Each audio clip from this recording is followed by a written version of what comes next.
Hello বন্ধুরা, তোমরা কেমন আছো? আশা করি ভালো আছো। আর আমিও কিন্তু খুব ভালো আছি। তো এখন দুপুর 2টো বাজে।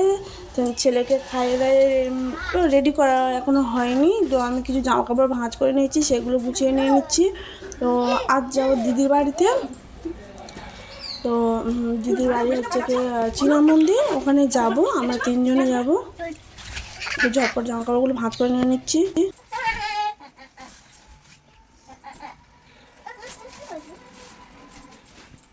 আমার ছেলে না একদম যেতে চাইছিল না, ও বিছানার মধ্যে শুয়ে আছে। তো জোর করে টেনে তুলে রেডি করে নিয়েছি।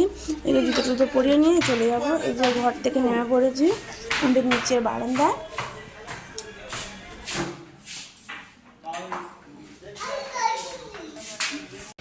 তো কত তাড়াতাড়ি চলে এসেছি, এসে দেখছি ট্রেন নেই। তো 10 মিনিট পরে ট্রেন আসবে। ছুটে ছুটে এসেছি বাড়ি থেকে। যাই হোক, এদিকে আমার ছেলে স্টেশনে খেলছে এই জিনিসটা নিয়ে, এই সসের বোতল।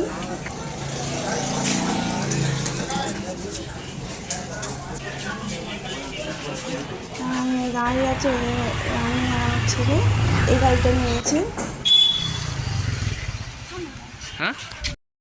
তো অটো থেকে নেমে হাঁটতে হাঁটতে যাচ্ছি দিদির বাড়ির কাছে, প্রায় চলে এসেছি। তো এই যে দিদির বাড়িতে চলে এসেছে, এসে একটু জল খেয়ে নিচ্ছে। আর আমার ছেলে দুষ্টুমি করছে, ওকেও জল খাইয়ে দিচ্ছি। সেই বাড়ি থেকে খেয়ে এসছে না, তারপরে একটু কিছু খায়নি জল, আমিও খাইনি। তো দুজনে মিলে একটু জল খেয়ে নিচ্ছি। আর দুষ্টুমি করছে দেখো, বোতলে জল নেই, তা ওই বোতলে জল খাবে। তো একটু ফিরে দিয়েছি, খেয়ে নিচ্ছে ঝটপট করে। তো জল খাইয়ে ছাদে চলে এসেছি আমি আর আমার দিদি। দিদি কিছু জামা কাপড় শুকাতে দিয়েছে, তো সেগুলো তুলে নেব। আর উঠতে উঠতে দেখলাম না একটা কি সুন্দর, দেখো তোমাদের দেখায়। এ দেখো এটা কি গো, ছাদে দেখলে দেখো কত সুন্দর কিউট একটা খরগোশ ছাদের এক কোণে দাঁড়িয়ে বসে আছে।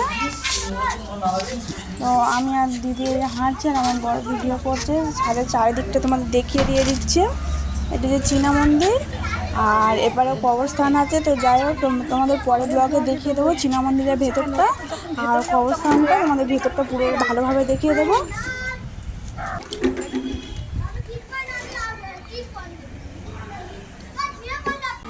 একটু বাইরের দিকে বেরিয়েছিলাম, তেলে ভাজা কিনবো, কিনে নিয়ে চলে যাচ্ছি।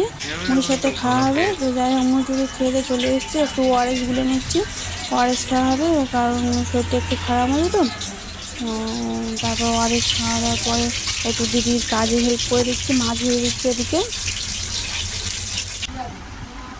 ভাতটা খেয়ে চলে এসেছি। আর অভিপ্রায় বদমাইশ মাঝে মাঝে 11:30 ঘুমায়নি। যাই হোক, আমার ছেলে দুষ্টুমি করছিল, আর এদিকে আমার বর আমাকে বকছে যে এত রাতে কেন ভিডিও করছো। যাই হোক, আজকের মতন টাটা, গুড নাইট। সবাই ভালো থেকো, সুস্থ থেকো, দেখা হচ্ছে পরের ব্লগে।